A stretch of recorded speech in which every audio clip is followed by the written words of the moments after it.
ഒരുപാട് ഇഷ്ടപ്പെട്ട ഒരു പ്രേമ ജോഡികളാണ് ശങ്കർ അംബിക എന്ന് പറയുന്നത്. അപ്പോൾ ഈ ശങ്കർ അംബികയും എത്ര ഹിറ്റ് സിനിമകളിലാണെന്നറിയാം അവർ ഒരുമിച്ച് അഭിനയിച്ചുകൊണ്ടത്. പിന്നെ ശങ്കർ ഏറ്റവും കൂടുതൽ പടങ്ങളിൽ അഭിനയിച്ചുകൊണ്ട് മേനകയായിട്ടാണ്. എല്ലാവരും വിചാരിച്ചു മേനകയായിട്ടാണ് ശങ്കറിന് പ്രേമ സ്നേഹം എന്നാണ്.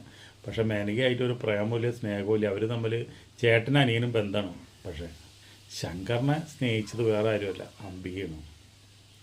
അംബിക എന്ന് പറഞ്ഞു കഴിഞ്ഞാൽ ഒരു നാട്ടുംപുറത്തുകാരി പെൺകുട്ടിയാണ്.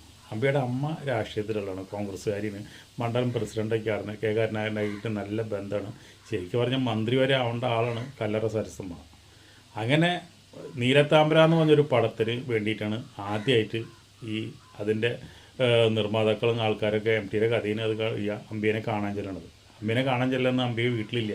അംബിക അടുത്ത തിയേറ്ററിലേക്ക് സിനിമയ്ക്ക് പോയി കാരണം അവിടുന്ന് വന്ന പിന്നെയാണ് ഈ അംബികനെ എല്ലാവരും കാണുന്നത്. ഒരു നാണം കുണുങ്ങിയ പെണ്ണാണ്. അങ്ങനെ ആ പടത്തിൽ അഭിനയിച്ചു. അംബിക ഹിറ്റായി. അംബിക ഒരുപാട് പടങ്ങളിൽ അഭിനയിച്ചു. നല്ല സുന്ദരി. ഇപ്പം അത്ര സുന്ദരികളൊന്നും വരുന്നില്ല മലയാളത്തിലേക്ക്. അപ്പോൾ അങ്ങനെ ഇരിക്കണേ അങ്ങനെ ശങ്കറിന് സ്നേഹമായി. മല്ലിക അന്ന് ശങ്കറിനെ നമ്മുടെ അംബിക അന്ന് ശങ്കറിനെ കല്യാണം കഴിച്ചെങ്കിൽ അംബികയുടെ ജീവിതം ഇതുപോലെ നശിച്ചു പോകില്ലായിരുന്നു. ശങ്കറിൻ്റെ ജീവിതം ഇതുപോലെ നശിച്ചു പോകില്ലായിരുന്നു. ശങ്കറിന് ഒരുപാട് ഇഷ്ടമായിരുന്നു. അവരുടെ സ്നേഹം പ്രേമം എന്ന് പറഞ്ഞാൽ അത്ര അനശ്വരമായിരുന്നു. അങ്ങനെ ശങ്കർ ഈ അവളെ കല്യാണം കഴിക്കാനായിട്ട് അമ്മോട് അന്വേഷിച്ചു. കല്ലറ സരസമ്മോട് അന്വേഷിച്ചപ്പോൾ കല്ലറ സരസമ്മ ഇപ്പോൾ അടുത്ത് മരിച്ചു. ചോദിച്ചപ്പോൾ അമ്മ പറഞ്ഞു, നിങ്ങൾക്ക് രണ്ടാൾക്കും അന്ന് ശ്രീവിദ്യയോട് കമലഹാസൻ കല്യാണം കഴിക്കാനായിട്ട് ശ്രീവിദ്യയുടെ അമ്മോട് ചോദിച്ച പോലെ തന്നെ നിങ്ങൾക്ക് രണ്ടുപേർക്കും നല്ല ഭാവിയുള്ള സമയമാണ്. എൻ്റെ മകളെപ്പോൾ കല്യാണം കഴിക്കാൻ ഞാൻ ഉദ്ദേശിക്കുന്നില്ല. അവൾ തമിഴ് തെലുങ്കിൽ വലിയൊരു നടിയായി വരണം. ഹിന്ദിയിൽ വരെ അഭിനയിച്ച് വലിയൊരു നടിയാവാനുള്ള ഭാവി അവൾക്കുണ്ട്. ഇപ്പോൾ കല്യാണം കഴിച്ച് അവളെ തളച്ചിടാൻ തയ്യാറില്ല എന്ന് പറഞ്ഞു. അതോടുകൂടി ശങ്കറിൻ്റെ സിനിമാ ഫീൽഡിലുള്ള ഏറ്റവും വലിയ തകർച്ചയ്ക്ക് കാരണം അതാണ്. ശങ്കർ അതോടുകൂടിയിട്ട് കുടിച്ചും സിനിമയിൽ അഭിനയിക്കാണ്ടും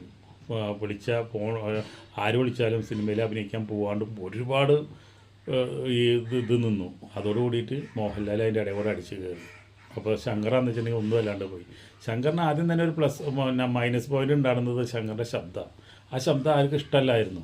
പക്ഷേ വേറെ മാറ്റി ശബ്ദം കൊടുത്തോടുകൂടി ശങ്കറിൻ്റെ നല്ല രീതിയിൽ വന്നാണ്. പക്ഷേ ഈ കല്യാണം നടക്കില്ല എന്ന് അറിഞ്ഞോടുകൂടി ശങ്കർ ആകെ തകർന്നു. പിന്നെ ശങ്കർ ഓരോരു കുട്ടീനെ കല്യാണം കഴിച്ചു, ഫീൽഡ് ഔട്ടായി. ഇപ്പോൾ ശങ്കർ സുഖമായി ജീവിക്കുന്ന നല്ലൊരു മനുഷ്യനാണ്. എന്താ വെച്ചിട്ടുണ്ടെങ്കിൽ നല്ല മനുഷ്യൻ എന്ന് പറഞ്ഞു കഴിഞ്ഞാൽ ഇത്രയും നല്ലൊരു മനുഷ്യനെ വേറെ കിട്ടില്ല. അത് ശരിക്കും പറഞ്ഞാൽ അംബികയ്ക്ക് ഏറ്റവും വലിയ നഷ്ടമാണ്.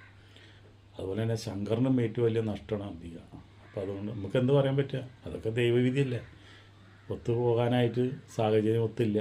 അപ്പോൾ പിന്നെ അവർ രണ്ടുപേരെ ജീവിതം അങ്ങോട്ടും ഇങ്ങോട്ടും മാറി പങ്കുവച്ചു. അവർ രണ്ടുപേരും രണ്ട് വഴിക്ക് പോയി. രണ്ടുപേരും ഫീൽഡ് ഔട്ടായി.